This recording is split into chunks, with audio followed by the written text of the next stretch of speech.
안녕하세요. 귀한 영혼의 양식을 나누는 채널, 말씀의 빛입니다.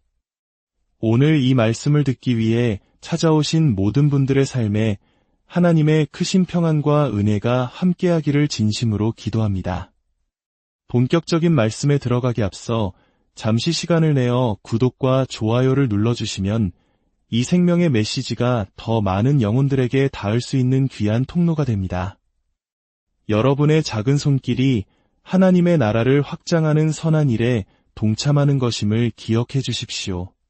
그 손길 위에 주님의 축복이 가득하기를 소망합니다. 오늘은 교회의 지도자, 즉 리더에 관한 주제를 나누고자 합니다. 예수님께서는 내가 이 반석 위에 내 교회를 세우리니 음부의 권세가 이기지 못하리라고 말씀하셨습니다. 그리고 주님은 바로 리더들을 통해 그분의 교회를 세워가십니다. 지금부터 성경이 말하는 기독교 리더십에 대한 5단계의 여정으로 여러분을 초대합니다. 먼저 각 단계를 요약해드리고 하나씩 깊이 살펴보도록 하겠습니다. 첫째, 모든 교회에 리더를 세우는 것이 하나님의 뜻임을 성경을 통해 증명할 것입니다. 둘째, 그렇다면 기독교 리더십이란 무엇인지, 리더는 구체적으로 어떤 역할을 하는지에 대해 정의를 내려보겠습니다. 셋째, 예수님께서 직접 리더십에 대해 주신 몇 가지 중요한 경고들을 짚어볼 것입니다. 넷째, 무엇이 리더십을 효과적이고 성공적이며 열매 맺게 하는 핵심 요소인지 집중적으로 탐구하겠습니다. 마지막으로 제 개인적인 목회 경험에서 큰 도움이 되었던 2가지 실질적인 적용점을 나누며 마무리하겠습니다. 자, 그럼 첫 번째 단계부터 시작하겠습니다. 모든 교회에 리더가 존재하는 것은 하나님의 뜻입니다. 우리는 어떻게 이것을 알 수 있을까요? 바로 하나님께서 신약 성경 안에서 당신의 교회 리더들을 무려 7가지의 다른 이름으로 묘사하며 그 중요성을 강조하셨기 때문입니다. 첫 번째 명칭은 리더입니다. 이 단어는 마태복음 2장 6절에서 처음 등장합니다. 너 베들레헴 땅아, 내게서 한 다스리는 자가 나와서 내 백성 이스라엘의 목자가 되리라. 여기서 다스리는 자가 바로 리더입니다. 또한 히브리서 13장에서는 이렇게 권면합니다. 너희를 인도하던 자들을 생각하며 그들의 행실의 결말을 주의하여 보고 그들의 믿음을 본받으라. 너희를 인도하는 자들에게 순종하고 복종하라. 그들은 너희 영혼을 위하여 경성하기를 자신들이 청산할 자인 것 같이 하느니라. 이처럼 리더는 방향을 제시하고 앞서 나아가는 사람입니다. 두 번째는 다스리는 자입니다. 문자적으로는 앞에 서는 사람을 의미합니다. 데살로니가전서 5장 12절은 말합니다. 형제들아, 우리가 너희에게 구하노니 너희 가운데서 수고하고 주 안에서 너희를 다스리며 권하는 자들을 너희가 알고 존중하라. 디모데전서 5장 17절에서는 잘 다스리는 장로들은 배나 존경할 자로 알되라고 말합니다. 이는 회의나 공동체를 질서 있게 이끌어가는 의장과 같은 역할을 의미합니다. 세 번째는 감독입니다. 사도행전 20장 28절입니다. 여러분은 자기를 위하여 또는 온 양떼를 위하여 삼가라. 성령이 그들 가운데 여러분을 감독자로 삼고 하나님이 자기 피로 사신 교회를 보살피게 하셨느니라. 감독은 양떼를 세심하게 살피고 감독하는 역할을 맡습니다. 네 번째는 청지기입니다. 예수님께서 직접 말씀하셨습니다. 주인이 자기 집 종들을 맡아 때를 따라 양식을 나누어 줄 자가 누구냐. 지혜 있고 진실한 청지기가 되어 청지기는 주인의 것을 맡아 충성스럽게 관리하고 분배하는 사람입니다. 다섯 번째는 목자입니다. 동사와 명사 형태로 모두 사용됩니다. 베드로전서 5장에서는 장로들에게 너희 중에 있는 하나님의 양무리를 치대라고 권면하며 에베소서 4장에서는 하나님께서 교회에 주신 직분으로 사도, 선지자, 복음 전하는 자와 함께 목사와 교사를 언급합니다. 목자는 양들을 보호하고 먹이며 인도하는 사람입니다. 여섯 번째는 장로입니다. 사도행전 14장을 보면 바울과 바나바가 각 교회에서 장로들을 택하여 세웠다고 기록되어 있습니다. 장로는 신앙의 연륜과 성숙함을 바탕으로 공동체의 모범이 되는 책임 있는 어른을 의미합니다. 마지막 일곱 번째는 교사입니다. 에베소서에서 언급되었듯 감독의 중요한 자격 요건 중 하나는 가르치기를 잘하는 것입니다. 교사는 진리를 가르치고 설명하여 성도들을 굳건히 세우는 역할을 합니다. 이 7가지 명칭은 모두 하나님께서 직접 부여하신 것입니다. 각각의 이름은 리더십의 다른 측면을 보여주지만 본질적으로는 같은 사람들을 가리킵니다. 이 명칭들을 통해 우리는 교회의 리더를 세우는 것이 얼마나 중요한 하나님의 계획인지 분명히 알 수 있습니다. 이제 두 번째 단계로 넘어가 기독교 리더십의 정의에 대해 생각해 보겠습니다. 앞서 살펴본 7가지 명칭과 그 역할들을 종합해 보면 리더십의 본질에 대한 3가지 중요한 통찰을 얻을 수 있습니다. 첫째, 리더십은 사람들을 현재 있는 곳에서 하나님께서 원하시는 곳으로 이끄는 것입니다. 인도, 통치, 감독, 조직, 모범, 가르침이라는 단어들은 모두 목표를 향한 움직임을 전제합니다. 하나님은 리더를 세우셔서 공동체가 제자리에서 빙빙 돌게 하지 않으십니다. 생각과 감정, 행동, 때로는 지리적인 위치까지도 여기에서 하나님이 부르시는 저기로 공동체를 움직이게 하는 것, 그것이 리더의 첫 번째 임무입니다. 둘째, 리더는 하나님의 방법과 수단을 사용하여 사람들을 이끌어야 합니다. 우리는 세상의 경영서적이나 리더십 강좌에서 그 방법을 찾지 않습니다. 기독교 리더는 목표뿐만 아니라 그 목표를 이루는 방식에 있어서도 하나님의 지혜를 구해야 합니다. 하나님께서는 당신의 백성을 어떻게 이끌기 원하시는지 그분에 대한 분명한 계획을 가지고 계시기 때문입니다. 셋째, 이 모든 과정은 전적으로 하나님의 능력을 의지하여 이루어져야 합니다. 베드로전서 4장 11절은 이렇게 말합니다. 만일 누가 봉사하려면 하나님이 공급하시는 힘으로 하는 것 같이 하라이는 범사의 예수 그리스도로 말미암아 하나님이 영광을 받으시게 하려 함이니 리더십은 내 재능이나 경험으로 하는 것이 아닙니다. 하나님이 주신 은사와 그분이 공급하시는 힘에 의존할 때 비로소 진정한 기독교 리더십이 됩니다. 그리고 마지막으로 한 가지 중요한 요소가 더 있습니다. 바로 따르는 사람들입니다.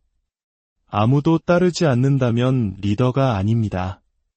하나님이 어디로 가길 원하시는지 정확히 알고 있다 해도 아무도 나를 따라오지 않는다면 나는 리더가 아닙니다.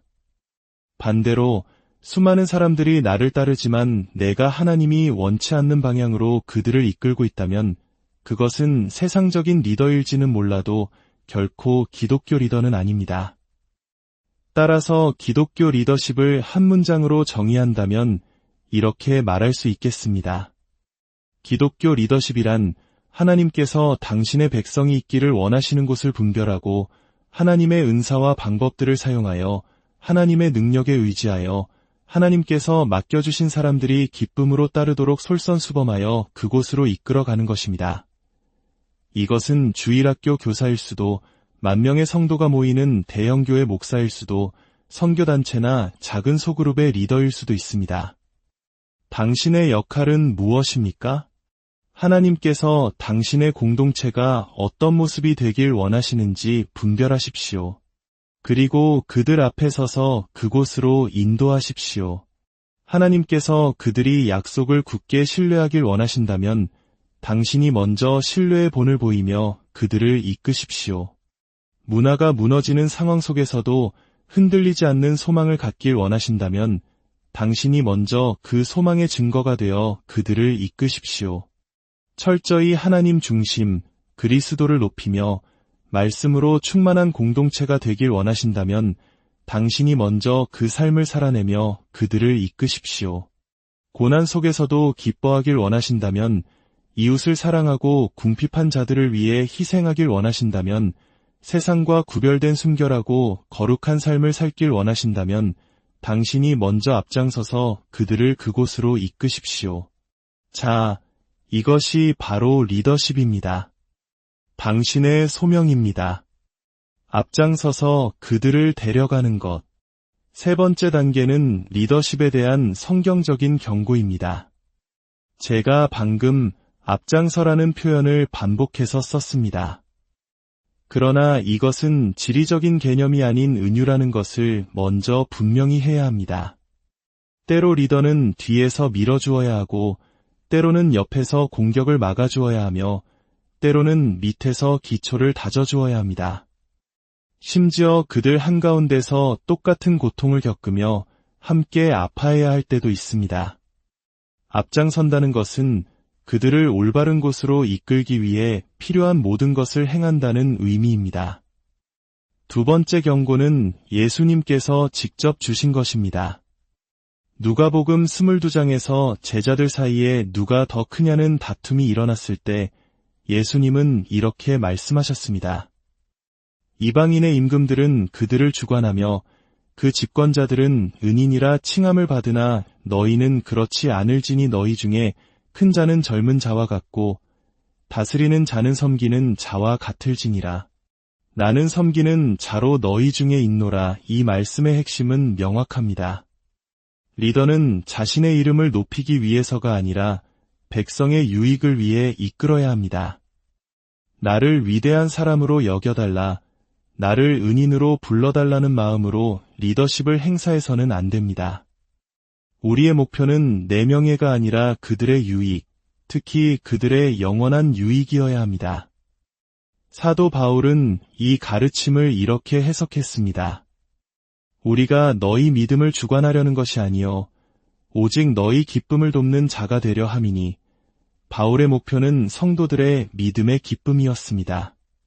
그리고 그 기쁨으로 이끄는 방법은 그들 위에 군림하는 것이 아니라 그들과 함께 일하는 것이라고 말합니다.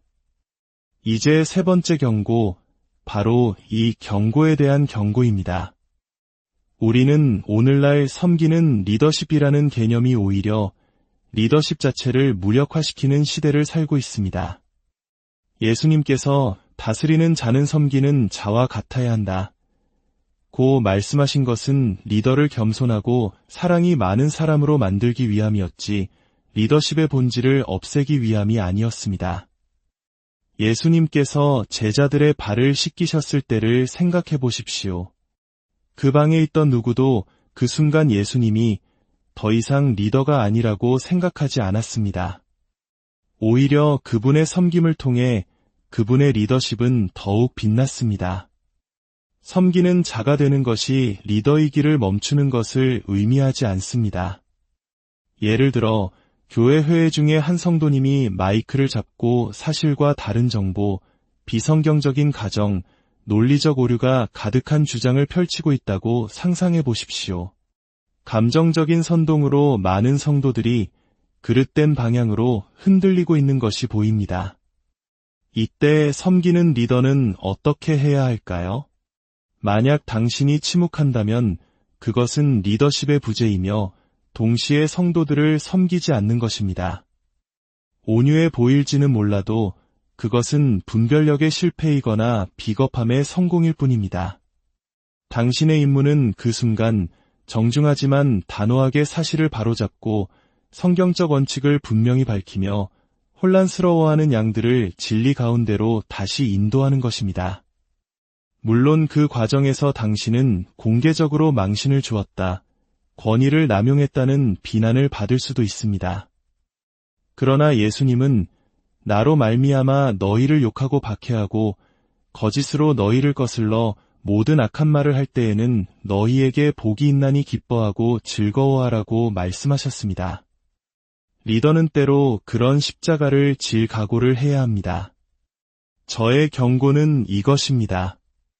성경적으로는 신중하되 당신의 평판이나 안위를 지키기 위해 지나치게 소심해지지는 마십시오.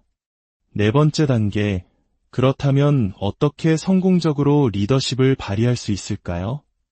인도하고, 다스리고, 감독하고, 관리하고, 목양하고, 모범을 보이고, 가르치는 이 모든 역할들은 한 가지 공통된 외침을 담고 있습니다. 하나님, 당신의 음성을 듣기 원합니다.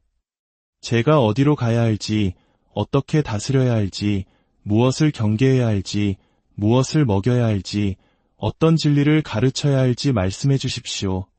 다시 히브리서 13장 7절로 돌아가 봅시다.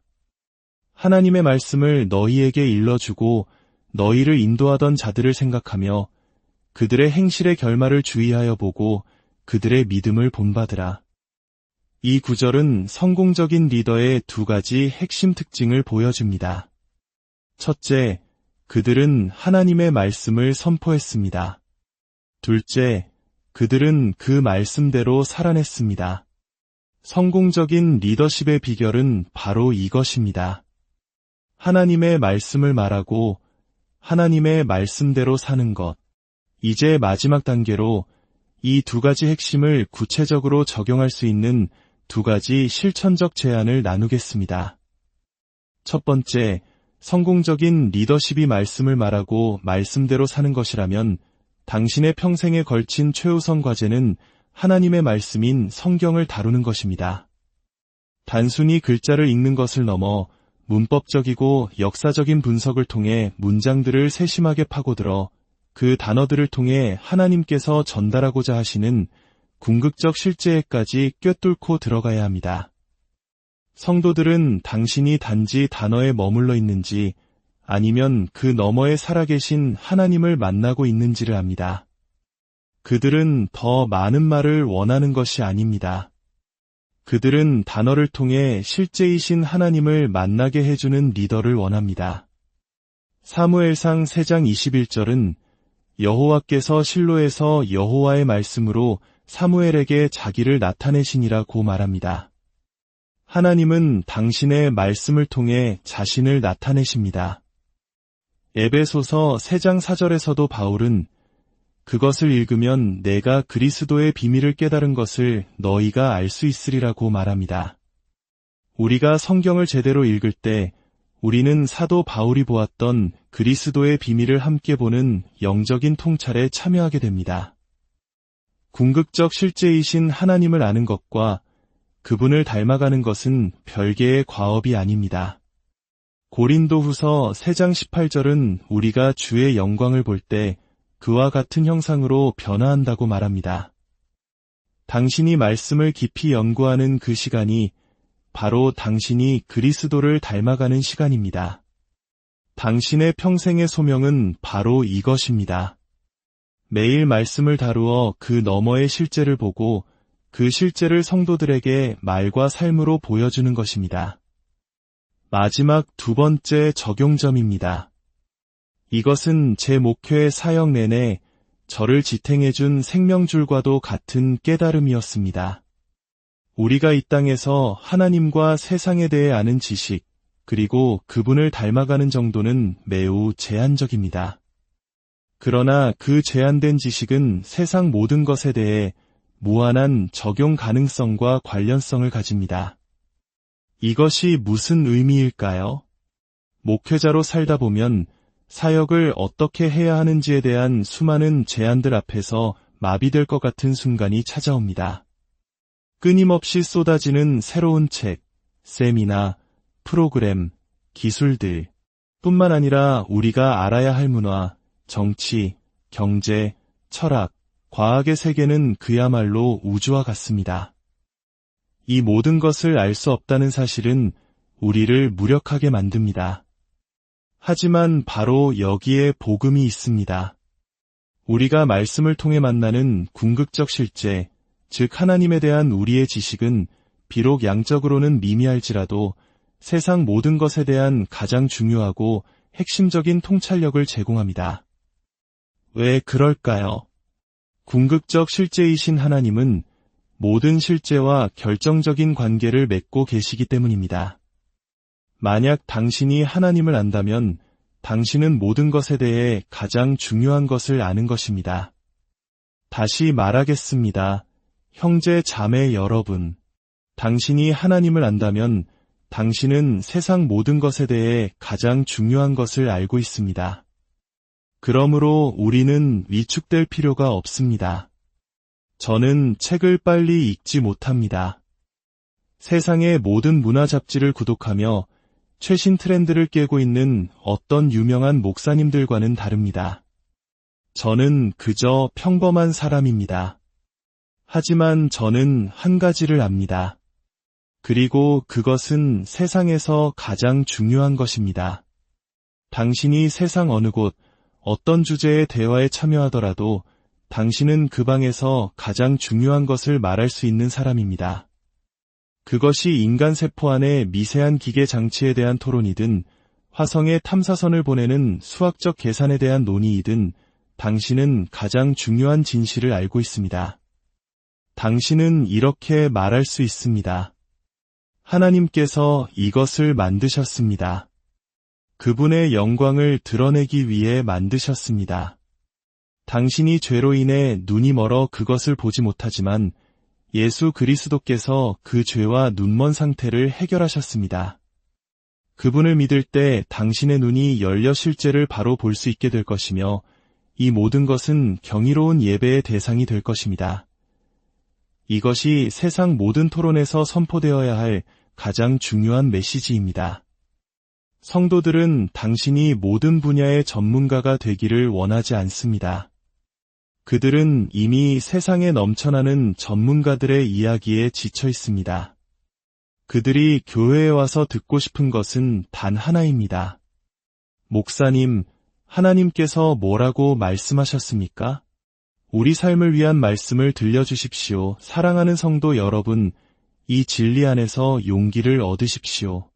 당신의 소명은 모든 것을 아는 것이 아니라 모든 것에 대해 가장 중요한 한 가지, 즉 하나님께서 자신에 대해 계시하신 것과 당신이 그 말씀으로 어떻게 빚어져가고 있는지를 보여주는 것입니다. 평생에 걸쳐 하나님의 말씀을 선포하고 하나님의 말씀대로 살아내십시오. 그러면 언젠가 누군가 당신을 기억하며 이렇게 말하게 될지도 모릅니다. 우리 인도자를 기억하라.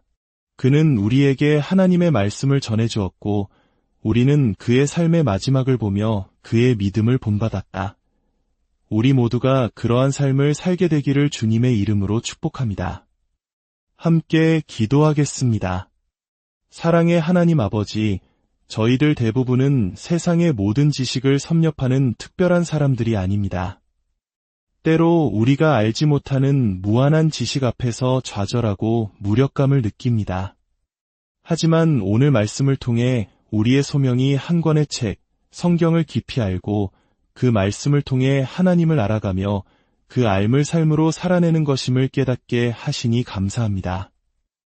우리에게 맡겨주신 양들을 위해 모든 것에 대한 가장 중요한 진리를 선포할 수 있는 용기와 겸손과 인내를 허락하여 주시옵소서. 이 길을 끝까지 충성스럽게 걷게 하시고 우리의 말과 삶을 통해 오직 주님의 영광만이 드러나게 하옵소서. 우리 주 예수 그리스도의 이름으로 기도드립니다.